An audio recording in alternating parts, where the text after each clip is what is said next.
Napakagandang gabi po sa ating lahat. Dito na ho uli ako. At nasanay ho dito, nakapako na. Hindi ko alam kung paano ako babalik po doon, but parehulaan naman po. Sige po tayo mag-aral at ito po ay hindi na rin bago sa ating pagpakinig. Buksan ho natin ang ating mga Biblia sa John chapter 15. Magandang gabi po sa ating lahat. Yeah. 15 na po ngayon. Baka naman. Lalahanin po natin. Ang sa Panginoon ay sa Panginoon. Amen? Amen po ba? Yan. Okay, John chapter 15. Anong tanda nyo sa familiar kayo sa John 15? Yan ay yung paborito ni Pastor Joseph. John chapter 15 verses 12 to 17.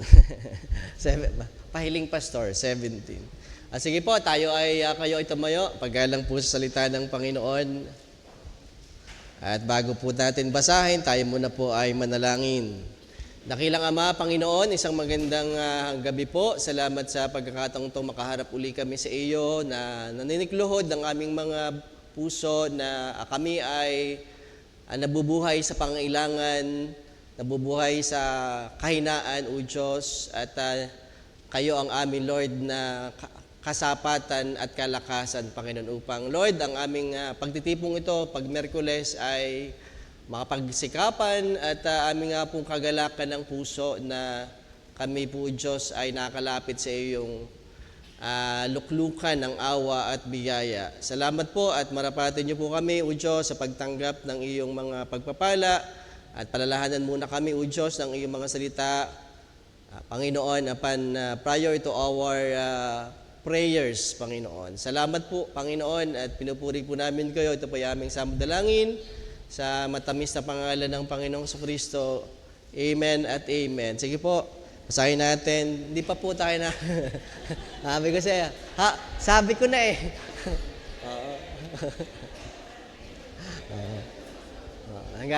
Ang gaya-gaya talaga, no? Okay, sige po, John chapter 15, verses, ano nga po? 12, yan. Ito ang aking utos na kayo mga ibigan sa isa't isa na gaya ng pag-ibig ko sa inyo, walang may lalong dakilang pag-ibig kaysa rito na ibinigay ng isang tao ang kanyang buhay dahil sa kanyang mga kaibigan.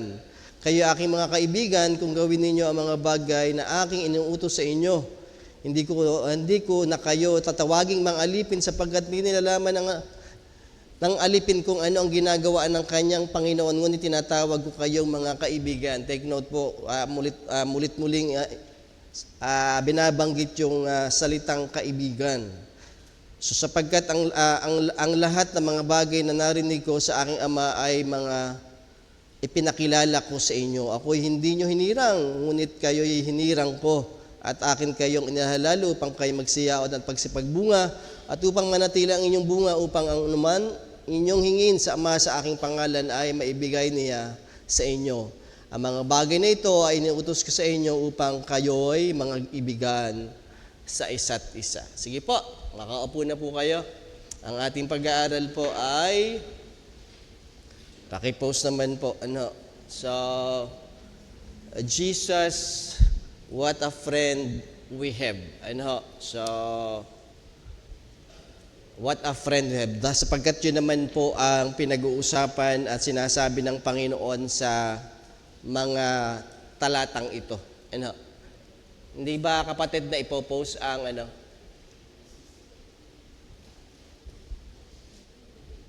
Yun, ba't pala dito? Sorry. So, Jesus, what a friend we have. Sa mga talatang ito, mga minamahal, these are a part of the farewell discourse on the Thursday night. So, ito po ay nasa panahon ng Huwebes Santo na kung saan po ay ang Panginoon ay uhulihin at siya po ay dadalhin sa sa paglilitis at sa nga po ay maipapako sa krus. So bago po nangyari yon ay narito po ang eksena kung saan siya po ay nagturo ng mga bagay bago siya lumisan sa kanyang mga alagad. So because they had gone to the garden, and with the Jesus statement, I am the vine.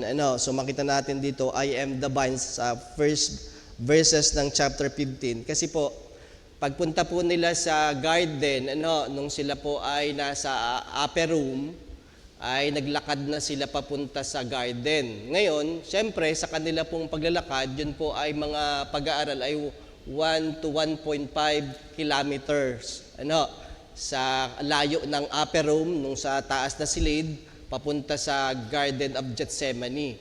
So mga 10 to 15 minutes po ang paglalakbay papunta dun sa Garden of Gethsemane. So ngayon, yun po ay along the way sila po ay naglalakad. So nung sila ay naglalakad, syempre nadaan sila sa mga ubasan. So kaya nasabi niya, I am the vine and you are the branches. At naroon din po sa paglalakad nila, ito yung mga salitang sinasabi niya papunta sa garden na kayo'y hindi ko natatawaging alipin, kayo'y tatawagin kong mga alagad. Narinig ba kayo? So yun po yung eksena. Marami po siyang sinabi along the way papunta po sa Garden of Gethsemane. So ngayon, as this particular part was addressed primarily to the 11 faithful disciples, hindi na po hindi na kasama dito si Judas kasi John chapter 13, si Judas ay umalis na para i-betray po siya. So ngayon, John chapter 15, nung pagsasalita ng Panginoon na kayo aking mga kaibigan, hindi ko na kayo tatawaging mga alipin. So wala doon si Judas nung tinawag niyang mga kaibigan ang yung 12. So yun po ang eksena. At yun po ay John chapter 3 at pumasok na po yung John chapter 18 na kung saan ay naroon na sila sa Garden of Gethsemane. So mga minamahal ay placing his statement is deeply significant as Jesus knew the reactions would soon be frightened. Dahil alam natin, nung nangyari nga po yung paghuli, naroon yung pagkatakot, yung pangangalat ng mga alagad, at yun po ay ito yung sinasabi niya dahil alam ng Panginoon na darating na yung mga oras na yon. Na kino-comfort niya, John chapter 15, na kayo ay manatili sa akin, kayo ay aking mga kaibigan. John chapter 16, bababa ang Holy Spirit, magiging another comforter ninyo. John chapter 17 ay siya yung nanalangin siya sa Ama na ganito, dami siyang panalangin. And John chapter 18, naroon na po sa Garden of Gethsemane na nakikipaglaban na higit. Muling nanalangin siya at nakikipaglaban na, Lord, not my will, but thy will be done. So yun po mga minamahal ang background ng mga talatang ito. So to these approaching difficulties, Jesus provides them assurance of love, elevating their relationship from servant to friend. Talaga naroon na po yung in-elevate ni Jesus Christ ang kanyang relasyon. Welcome them into a close relationship. Not merely servants, but friends. A friend which we believe talagang tinawag na sila ng Panginoon na mga kaibigan na alam natin ang kaibigang ito mga minamahal ay beyond compare. Amen? The truest friend, a friend who never fails. Today po, ngayon, tayo na po yung mga sinasabihan na kung saan ay makakaranas din ang mga nakaranas at makakaranas pa ng mga troubles and manifold difficulties. Amen po ba? Na kung saan meron pong may mga deception yung ating mga damdamin na parang wala yatang kumakalinga. Seems there's no such one that really cares for me. Yan po yung minsan ay mga daya sa atin na It's better for us to have isolation and self-destruction. Na kung saan po ay sinasabi nating ito na ang best solution na tapusin ang buhay. So mga minamahal, we ought to redirect ourselves that we did not many friends. And be cautious in our friendship. So sa pagpapaalaala uli ng Panginoon, pagpapahayag uli ng Panginoon na siya ang ating kaibigan, ay hindi po pinapaalala sa atin na ayusin natin. Talagang tayo ay magkaroon ng redirection sa pagkakaroon ng mga kaibigan na dahil hindi naman po din maganda ang pagkakaroon ng maraming kaibigan. Pakiclick naman po. Sapagkat sabi ng John chapter 18 verse 24, ang nagpaparami ng, basahin mo, pakiclick po ng isa. Ang nagpaparami ng mga kaibigan ay sa kanyang sariling kapahamakan. Ngunit may kaibigan na mahigit kaysa sa isang kapatid. Bagamat iba po yan sa King James Version, pero yung pagkakatagalog, sabi po ng pag-aaral, mas malapit yan sa original. At tama naman, sa kasunod na ang nagpaparami ng mga kaibigan ay sa sariling kapahamakan. Dahil hindi naman yan sa pagpaparami lang. Ang mga kaibigan po ay hindi lang sa pagpaparami, kundi sa pagpapalalim. And then, yun po ang essence. Hindi sa pagpaparami, kundi sa pagpapalalim ng kaibigan. Kaya po, may ganyang sulat si Solomon dahil alam natin may mga kaibigan tayong hindi naman matatapat, hindi nakakapagtapat. Tama po ba? So ngayon, mga minamahal, at sabi rin po sa 1 Corinthians 15 verse 33, ay, pakiclick po, huwag kayong padaya. Ang masamang kasama o ating ginagawang kaibigan ay sumisira ng magagandang ugali. So again, mga minamahal, we ought to redirect ourselves, that we need not many friends and be cautious to our friendship. Dahil may tunay na kaibigan, may kaibigang nagtalagang nais pumasok, maghari sa ating buhay, at yun po ang ating Panginoon. Amen po ba? Opo, na in all situations of life, sabi nga, ay kagalakan o kalungkutan, kawalan o kasaganaan, kalakasan o karamdaman, laging merong Jesus tayo na ating matapat na kaibigan. So mga minamahal, di po tayo magpapakatagal, number one ay wondering at the friendship of Christ. Paano natin talaga ina-appreciate, hinahangaan ang pakipagkaibigan ng Panginoon sa atin. Kung paano tayo ay humahanga sa mga lumalapit sa ating makipagkaibigan, na-appreciate natin how they are really true and honest to their intention to us, becoming a friend, ay higit sa mga kaibigan na meron tayo, sa mga kaibigan kumakatok sa atin, ay merong Jesus na, wow, ito ang tunay na kaibigan. Ito ang kaibigan na dapat ko na talagang iniingatan at pinagyayaman. Amen po ba? So mga minamahal, at yan naman po ay hindi na bago o atin ang napapakinggan sa ating pag-aaral, sa ating mga tagapagturo, na bakit tayo ay talagang namamangha sa pakipagkaibigan o sa pagkakaibigan ni Jesus sa atin dahil He chose despite our unworthy condition. Sabi nga ng John 16, ito yung lagi natin, ay He chose us, not we choose Him. Amen? Hindi tayo ang pumili sa Kanya bilang kaibigan. Siya ang pumili sa atin. Sabi ng 16, hindi ko kayo hinirang. Ang pinag-uusapan doon yung pakipagkaibigan. Hindi ko kayo hinirang bilang, hindi nyo ako hinirang bilang kaibigan, hinirang ko kayo. Sabi po doon na, at akin kayong inihalal. So, naroon po mga minamahal na why we wonder this friendship of Christ because He chose us despite our unworthy condition. Na alam natin, So, most of our close human friendship, mga minamahal, developed because of the decision we had made. We permitted or allowed them to become close to us.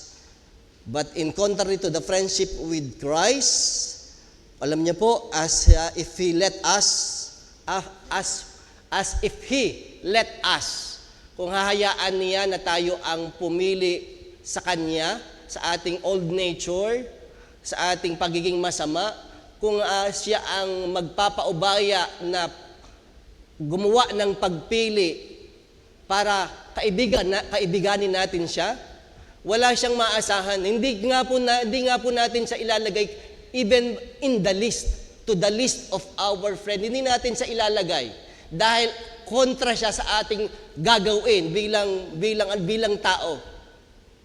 Lagi siyang kokontra dahil alam natin ay ang buhay natin, kung kakaibiganin natin ito, ay sa ating masamang kaisipan ay laging pangit.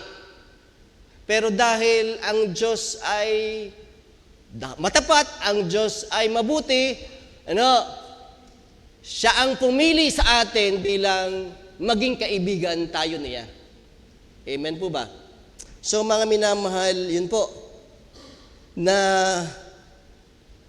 as in our sinful, arrogant, rebellious nature, as we rely on this situation, hindi po natin i-desire na piliin ng Diyos para maging kaibigan natin.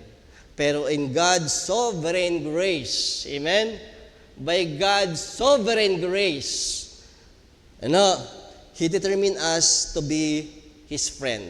Amen? Talagang naroon po ang kanyang pakikipagkaibigan. Sabi nga po ng po, ang ganda ng 2 Corinthians, wala po sa PowerPoint yan. Magbukas naman po kayo ng Bible, tayo ng Bible. 2 Corinthians chapter 4, verse 4. Na binulag ng Diyos ng sanglibutang ito ang pag-iisip ng mga nagsisisampalataya, ng mga hindi nagsisisampalataya, upang sa kanila huwag sumilang ang kaliwanagan ng ebanghelyo ng kalwatian. Naroon na po yung ebanghelyo. Naroon na po yung ebanghelyo. Kaya lamang naroon yung pagkabulag pa din, naroon yung jablo na talagang may bumubulag sa atin. Naroon ang ebanghelyo. Kaya sa verse 6, yamang ang Diyos, ligdangan na natin. Verse 5, sapagkat hindi namin ipinapangaral, naroon na yung pangangaral ng ebanghelyo. Verse 6, yamang ang Diyos ang nagsabi, magdingning ang ilaw sa kadiliman na siyang nagdingning sa aming mga puso upang magbigay ng liwanag ng pagkakilala sa kalwatian ng Diyos. Kung hindi narin ang ebanghelyo, pinapangaral natin ang ebanghelyo, talagang ganun yung tayo karubdob at talagang ganun natin nais na ipaunawa. Pero sabi ng Diyos na kailangan natin yung Diyos na magningning ang ebanghelyo. Kapag wala po yun, kahit na anong pagsasalita natin ng ebanghelyo, hindi po natin maintindihan at hindi natin kakaibiganin simultaneously ang Panginoon. Amen po ba? Narino ba kayo? So yan po mga minamahal. Again, Christ's friendship is founded on His sovereign grace, not on our account. So why we wonder, one of the wanderings at the friendship of Christ ay dahil pinili po tayo despite our unworthy condition. Amen po ba? Yan. So, salamat po. Kayo ba'y kaibigan ng Panginoon? Lahat po ba tayo kaibigan na? Oho. Number 2 po. Hindi naman po yan bago. He elevated our relationship by revealing the Father's truth. He elevated, so from servant to a friend. So mga minamahal, hindi na ba tayo servant? Hindi po. Hindi ibig sabihin, hindi na tayo servant. This does not mean we are, sabi nga po doon sa verse, ano nga to? Ano yun? Verse 15 pa rin. Hindi ko na kayo tatawaging mang alipin sapagkat hindi nalalaman ng alipin kung ano ang ginagawa ng kanyang Panginoon, ngunit tinatawag ko na kayong mga kaibigan. So this does not mean we are removing our servant condition. as we keep the truth, we are saved to serve. Amen? Lagi pa rin natin nire-retain na we are saved to serve. We become Christian, to become a servant of God. Narin po ba kayo? So hindi po natin inaalis yun. Sapagkat yun naman din po ang sinasabi ng mga apostol na si Apostol Pedro, na Peter, the apostle of Jesus Christ, ganun din po si James, James, the servant of Christ, ganun din po si sina Paul. Ang pagpapakilala pa rin nila sa kanilang sarili ay sila'y servants. So mga minamahal, yung pong ine-elevate, yung nag-upgrade, pero hindi po nawawala yung pagiging servant natin. For this statement, Jesus was explaining a new relationship, an upgraded relationship from a servant to just simply, ang servant po kasi, just simply carried out order with no understanding of the plan. Kaya nga sabi dito, kasi hindi nalalaman ng mga alipin kung anong ginagawa niya. Pero hindi ko na kayo tatawaging alipin, tatawagin ko na kayo mga alagad dahil gusto ko o talagang kalooban ko na malaman nyo ang mga purposes ng mga pagtuturo ko sa inyo. Ang dulo ng aking mga ipinapagawa ko sa inyo, hindi katulad ng buhay ng isang lingkod, ng isang simpleng servant na paggawa mo, wala kang maasahang. Bakit po? Wala kang mapapakinggan na nareklamo. Ganun po ang servant. Wala siyang reklamo kung anong ipagawa niya kahit hindi niya naintindihan, pero ang friend, yung naintindihan, ipapaintindi mo dahil kaibigan mo siya kung ano ang magiging dulo ng inyong gagawin. Kaya naroon na lang, ganun po yung ating pagpapahayag na na-appreciate natin how marvelous the friendship of Christ to us, to the Christian. Dahil pinapaalam sa atin, naiintindihan natin ang mga kalooban ng Diyos, ang mga pag-iisip ng Diyos dahil nasa atin ang isip ng Diyos, ang pag-iisip ni Kristo. Hindi katulad dati na, bakit? Niligay sa atin ng Diyos ang kanyang liwanag para maintindihan dahil tayo ay kanyang kaibigan. Hindi na tayo, bakit ba? Hindi tayo nabubuhay sa dilim, nabubuhay na tayo sa liwanag dahil ginawa tayong kaibigan ng ating Panginoon. Hindi tayo lumalakad sa dilim dahil alam natin tayo'y ang mga anak na ng liwanag.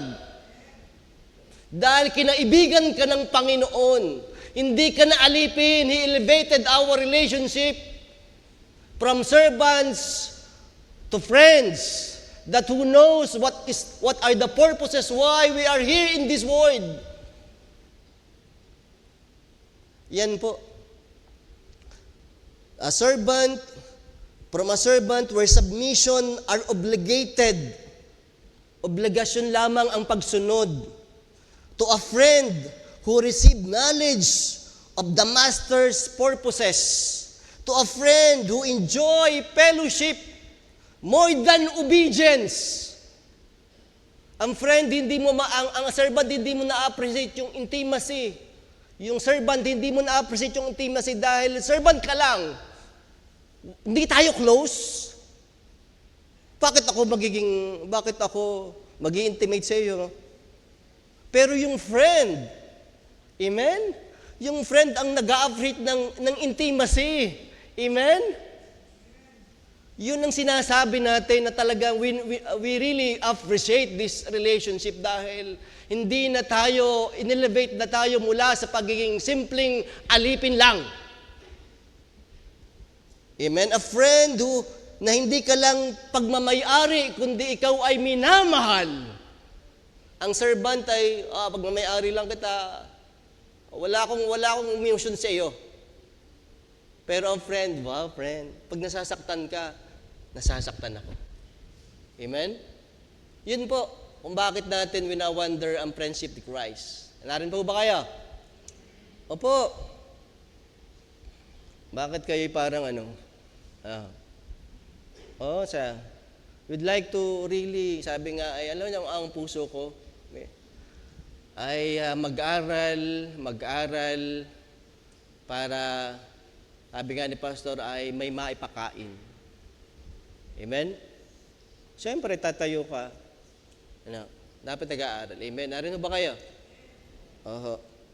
So now, as we treasure our friendship of Christ, by receiving manifold truths mula sa Ama, which were revealed through Himself, His Spirit, and His Scriptures. Dahil marami tayong alam, maraming ipinapaalam ang Panginoon. Marami tayong talagang naituturo, maraming naituturo sa atin mula sa Panginoon, mula sa buhay ng Panginoong Hesukristo, mula sa Espiritu ni Kristo, mula sa mga kasulatan ni Kristo. Wow! Dahil ito na yung ating kalagayan bilang mga kaibigan ng Diyos. Amen? Na sa mga artificial intelligence, sabi nga sa mga intelligence ng mundong ito, dahil dahil tayo kaibigan ng Panginoon, anong in-expect natin? Mas higit, we have a greater understanding about the purpose and definition of life. Amen? Opo. Kasi yan ang sinasabi ng Panginoon eh. I-reveal ko sa inyo mga katotohanan. Kaya, bago tayo magtanong sa mga AI, alam natin na nariyan ang mga kaibigan ng Diyos. Amen?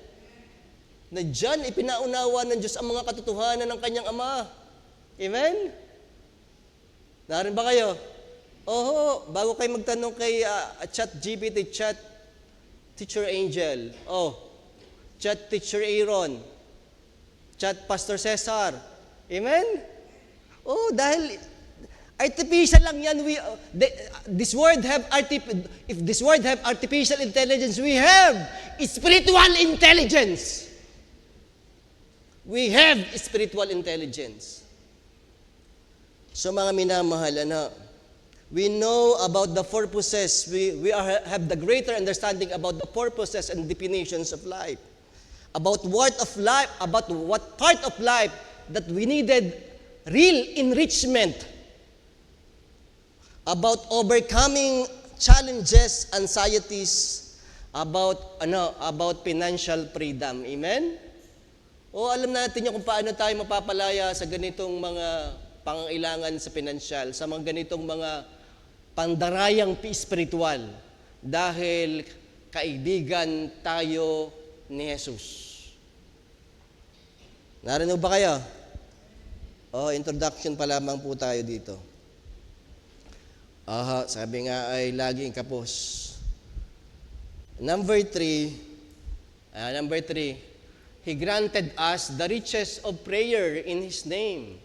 He granted us the riches of prayer in His name. Sabi po ng verse 15 pa rin, ngunit tinatawag ko kayo mga kaibigan sapagkat lahat ng mga bagay, verse 16, upang manatili ang inyong mga bunga, upang anuman inyong hingin sa Ama sa aking pangalan, ay maibigay niya sa inyo. Diba naroon? Dahil kinaibigan ka, upang anumang inyong hingin sa aking pangalan ay maibigay ko sa inyo. Dahil kaibigan ko kayo. So mga minamahal, granted us the riches of prayer in His name. Dahil marami na nga tayong alam at ipinapaalam pa ng Diyos sa atin. Ang dami na nating nauulit, nasasambit sa Panginoon na ating mga kailangan. Na kailangan ko pala ito, kinakailangan ko palang itong ilapit, hindi pala ito kung kanino ko makukuha, kinakailangan ko pa rin ito, at ang lahat ng mga bagay na ito ay sa Diyos na gagaling. Riches of prayer in His name. Dahil kaibigan, yan po ang sinasabi ng talata. Upang anumang inyong hingin, naroon na. Anuman. Di ka naroon yung kayamanan? Naroon ba kayo? So, yan po mga minamahal, dahil we have this greater knowledge of God's will. So ngayon, dahil alam na natin mga minamahal dahil meron tayong riches of prayer in His name, drives us, it tends us to be passionate and persistent. It tends us to be submissive and trustful, grateful and honoring sa ating mga panalangin. Amen? At take note, in His name, ano man inyong hingin, in His name. Alam niyo po kung bakit tayo at tinutugon ng Diyos at nagkakaroon ng mga bagay ng Diyos, not because of our passion, not because of our persistency, not because of our posture. Kahit ikaw ay, kung walang person of Jesus Christ, in His name, hindi tayo tatanggap ng anuman sa Ama. Ano ba kayo? Opo. Only in the person, only in the name of Jesus Christ, kaya tayo tumatanggap sa Panginoon. Narin po ba kayo? Uy, amen naman kayo, amen. Friend. Friend po ba tayo? Opo. At sino ang higit na ating friend? Of course, our Lord Jesus Christ. Hindi po paramihan ng friend. Palaliman ng friend. At kung sino ang tunay na malalim na pagkakaroon ng malalim na kaibigan ay ang Diyos. Nung ako nga po ay pumasok sa full time at sa Bible, naghahanap ako ng kaibigan. Sino ang gusto talaga? Pastor Kuya Joseph, medyo alangan ng Pastor Joseph, medyo. Naghahanap ako ng friend. Wala ako talaga naging close sa friend dito sa church. Wala po. Pero marami akong kaibigan. Pero yung close, naghahanap pa po ako. Pero siyempre, hindi higit sa Panginoon. Amen? Yun talagang iniiyakan ko. Wala po ako naiyakan. Doon ko nasumpungan doon sa boys room. Pag nakatuwad, doon ko pala masusumpungan ng aking kaibigan. Nung ako'y tumutuwad at umiiyak, Lord, ikaw pala ang tunay kong kaibigan. Narinig ba kayo? Opo. Dumagdag na ang si Mrs. na, siyempre, first close human friend. Wow. Amen. Narinig ka si Mrs. Okay, narinig po ba kayo? Para hindi talaga matatapos. Number 4. Ito po ay 8 eh. 8. Sabi ni Pastor, tatapusin ko to. Hindi ko katulad ni Angel, tatapusin ko to. 7:31, hindi pa rin tapos. Ito po ay susuloy na. Hindi na itunuloy ni Pastor yung kanyang. Para bad, ang lakas ng impluensya mo. Talagang hindi natatapos eh. Ang lakas ng impluensya mo, bad. So, and the last po, ito po. He laid down His life for us. Hindi naman po, it seems familiar to our ears, but ito yung lalim eh. Hindi natin pwedeng i-disregard ito o hindi na lang sabihin dahil alam na. Ito yung naroon sa talata na walang dakilang kaibigan na ibinigay ang kanyang buhay para sa kanyang mga kaibigan. Kaya we wonder this friendship dahil may buhay na ibinuwis eh.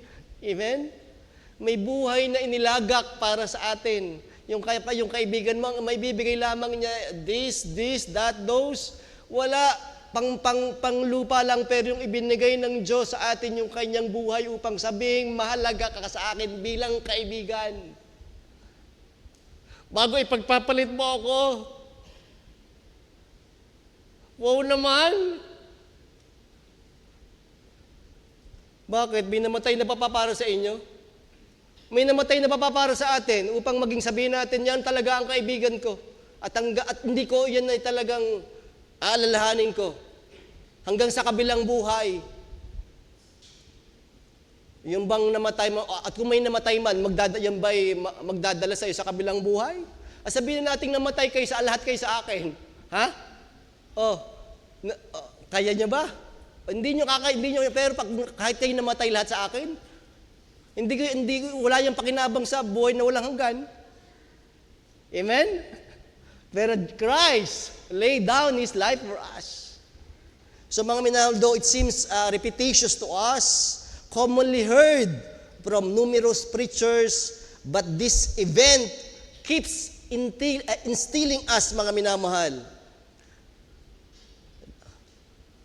the exceptional, remarkable sacrifice of Christ to establish our friendship to Him.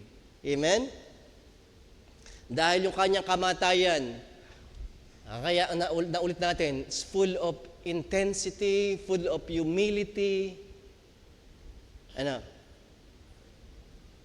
pa? Full of misery. Amen? Doon sa kanyang kamatayan, naroon ang Judas' betrayal, Peter's denial, and his father's withdrawal. Father, why thou hast forsaken me? Naroon yung withdrawal ng kanyang ama. Dahil ang tingin ng kanyang ama ay ikaw at tayo makasalanan na inako niya. Amen? Kaya lagi nating ina-appreciate yung kanyang friendship dahil hindi simple yung kamatayan na nangyari sa ating Panginoong Jesus. He laid down His life for us. Amen? Naroon ba kayo? Uy, amen! Aha. Okay, din na po tayo sa puntos. Ito ang ating mensahe. Tapusin natin sa 15 minuto. Wondering at the friendship of Christ. The second point ay working out the friendship of Christ. Kung namamangha po tayo, at talagang tayo ay nagpapasalamat, tayo talaga ay kumikilala ng malalim, of course, meron tayong bahagi. Amen? Meron kang pagsisikap ding sa ating sariling pagtataguyod, pagpapatibay. Ang friendship naman ay dual part, it's partnership, hindi kayo naging Che at A, hindi kayo pwedeng si A lamang ang mag-e-effort at wala si Che, o si Che lamang ang mag-e-effort at wala si A. Sabi nga ay magka-syndicate bituka. Lagi yung merong yung mutual. Amen? Merong gawain ng bawat isa. At ang una po, mga minamahal, kaya nga sabi ng Philippians chapter 2 verse 12, work out. Sabi ni Pablo, kahit kung ako man ay narito sa inyong presensya at higit kung wala ako sa inyong presensya, work out your own salvation. Work out your own salvation with fear and trembling. Talagang payabungin natin ang pakipagkaibigan ng Panginoon sa atin. Amen? Pinapayabong niyo ho ba? Nakakapagpayabong ho ba tayo ng ating pakipagkaibigan sa ating Panginoon? Hey! Hoy! Hindi po. Sabi ni Pastor. Are you following? So, yun po, mga minamahal. Di po ako galit. Sabi po diyan, abide in Him. Abide in Him. It's John chapter 15, mga minamahal. Sabi John chapter 15, verse 4 to 9, kung paano po naisulat naman doon sa ating text yung kaibigan. Doon naman po sa John 15, 4 to 7, 4 to 9, naisulat man po yung 7 times na abide, bagamat yun po ay pinapertain sa isang sanga. Pero hindi lang, of course, sangsanga ang dapat mag-abide sa puno, kundi ang kaibigan sa kanyang kapwa kaibigan, lalo't ito'y si Jesus. Amen? We should abide in Jesus' friendship. Amen? Narino ba kayo? Nilalayuan natin, lumalayo tayo sa pakipagkaibigan kay Jesus. So mga minamahal, sabi nga po dito ay about the need of the branches to keep itself to the vine, far beyond na tayo po ay higit sa sanga, mga minamahal. Tayo po ay may isip kaysa sa mga sanga. Naroon na sa atin ang tamang pag-isip na kung saan po ang tamang pag-isip ay patuloy na manatili sa Kanya. Amen po ba? Opo. with a greater knowledge and understanding of what we do, of where we go, of what we need, of how we meet our needs. We should not to detach from Christ's friendship. Alam niyo po bakit natin wag tayong pakiklik naman po. Bakit tayo mag-a-abide? Why we should dwell on His friendship? Dahil siya ang best friend. Amen? Ay yung best, benevolent. Benevolent. Ay ibig sabihin, He always kind. He never thinks evil to us. He always think goodness for us. He is a benevolent friend. Everlasting friend. Anong everlasting friend? His friendship never ends.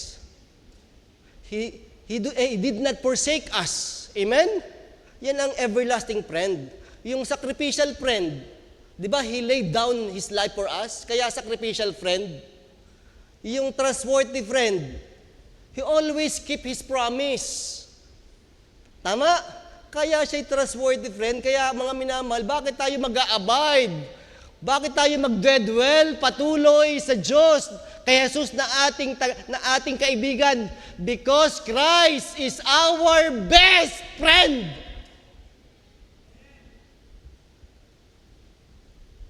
He is our best friend. At sabi ng Diyos, abide in me. Keep abiding in me. Yan po ay nasa John 15. Sabi nga ni Jesus Christ, sabi ng mga yung kinukot ni Pastor sa John chapter 6, nung nag-alis yung mga alagad, ng marami mga alagad, sabi ng Panginoon sa kanyang pangunahing mga disipulo, kayo ba'y aalis din sa akin? Sino nga aalis pa? Sabi ni Pedro, bakit kami aalis sa iyo, Panginoon? Nasa iyo ang salita ng buhay ng kabuhayan. Amen? Narinig ba kayo? Bakit tayo aalis? Nasa Kanya ang salita ng buhay na walang hanggan. Amen? Yun po ang problema sa atin. So, by all means, kaunti na lang po, by all means, in any platform, or in any platform, mga minamahal, if we experience, di ba, meron tayong ina-unfriend, meron tayong binablock.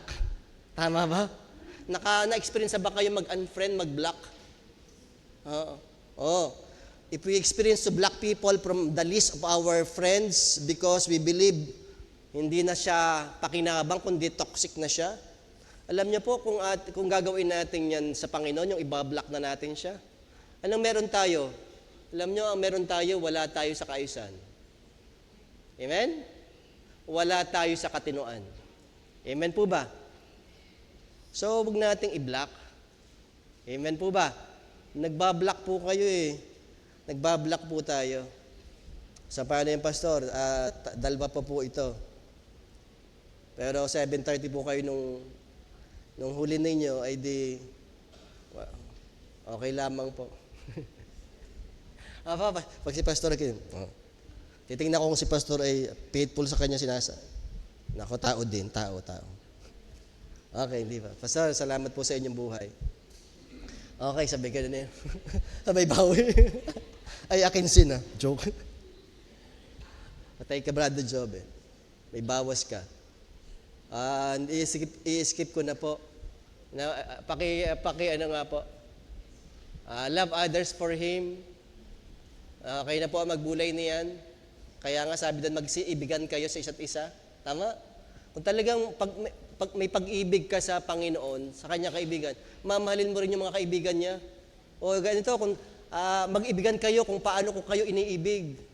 Iniibig ko kayo, ginawa ko kayo kaibigan, mag-ibigan din kayo. Amen? Yun po yung konsepto, hindi ko na po papalawakin. But yun po ang minsan ay problema sa atin. We do not love the Christians whom Christ commanded us to love. Amen? So, mga minamahal, kayo na po ang magbulay niyan. And the last, mga minamahal, commune with Him. Ang tunay na nakipagkaibigan, not only abide in Him, not only love others for Him, and number 3, commune with Him. Alam niyo yung salitang commune? Makipagniig, not just talk to Him. Ang talk ay just communication, but maganda yung word na commune. It's about intimate relationship, intimate communication. Tayo'y magkaroon ng communion. Amen? Sabi, kayo magsingi sa aking pangalan, hindi dyan basta kayo'y tumawag, kayo'y makipagniig sa akin. Amen? Na anumang problema natin, mga minamahal, anumang dalahin natin, dahil siya ay hindi tao, Diyos po siya. Siya'y Diyos na ating kaibigan. Anumang problema ay kaya niya at kasiyahan sa Kanya. Amen? Kaya niyang dalhin at kasiyahan sa Kanyang dalhin. Dahil sabi niya, cast all your cares upon me dahil ipinagmamalasakit ko kayo. Amen? Narinig ba kayo? Opo, parang hindi na kayo. Alam niyo po, bakit tayo mag-commune sa Kanya? Because He is not out of strength. He is not out of stock. Hindi po siya napapagod at hindi po siya nauubusan. Dito po ako magtatapos. Sorry. Paki-click naman po. Alam niyo si Joseph Medlicott Scriven. Joseph Medlicott Scriven. Siya po ay nagkaroon, paki-click muna. Siya po ay nagkaroon ng, hindi, doon muna sa isa. Sabi na eh.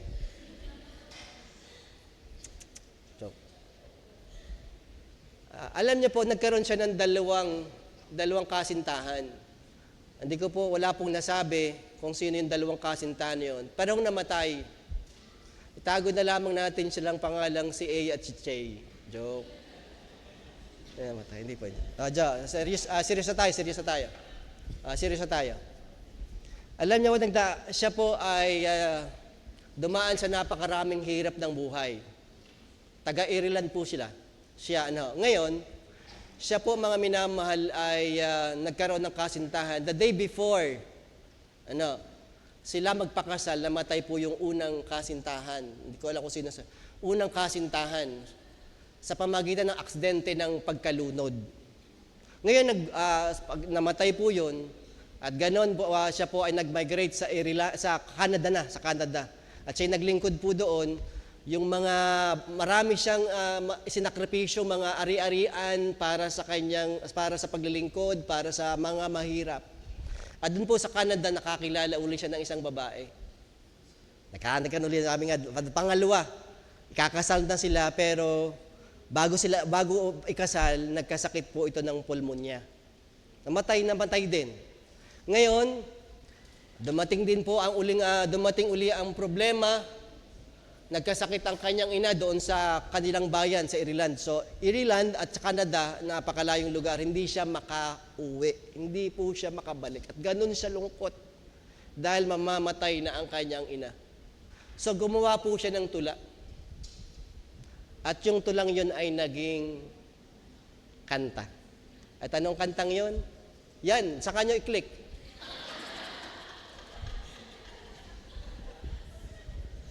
Alam niyo kantang yon?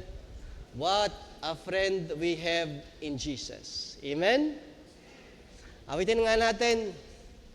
Everybody, sing. What a friend we have in Jesus.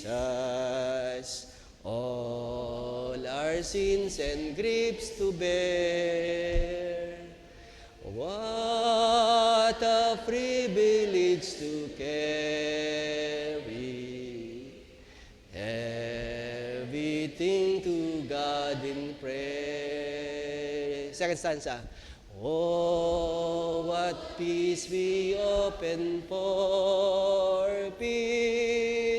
Oh, what needless pain we bear.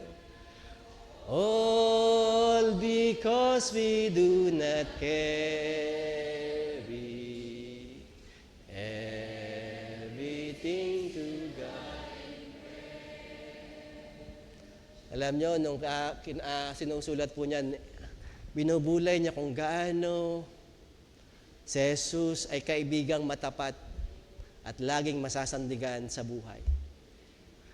Jesus, what a friend we have. Tayo po'y manalangin. Dakilang Diyos, Panginoon, salamat po sa iyong patuloy na pagpapaalala ng iyong kabutihan, ng iyong kagandahang loob, ng iyong pagmamahal. Sa pamagitan ng iyong bugtong na anak, pinakita niyo kung paano kayo malalim na nakikipagkaibigan po sa amin. Lord o Diyos, ipinaunawa niyo po sa iyong mga salita that how we really wonder, how we really appreciate this relationship. At Lord, bilang pagkilala at bilang pagpapasalamat, hindi po basta nasa isip lang. Hindi po basta, Lord, sa salita lang, kundi Lord, may bahagi ang buhay, may malaking pagsasabuhay ang pagpapahayag ng pagpapasalamat sa pakipagkaibigan niyo sa amin.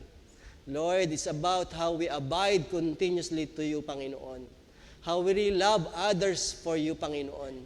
And how we commune daily to you, Panginoon. Lord, sana po, wag naming sayangin ang iyong pakipagkaibigan sa amin sapagkat, Lord, itong relasyong ito ay hindi lamang dito sa lupa, kundi hanggang sa pangwalang hanggan. Amin nga po, Diyos, ipagpapasalamat sa iyo, Panginoon. Salamat po, Ama, Panginoon. Ito po yung aming samad dalangin. Sa dakilang pangalan ng Panginoong Kristo, ang lahat ay magsabi ng Amen.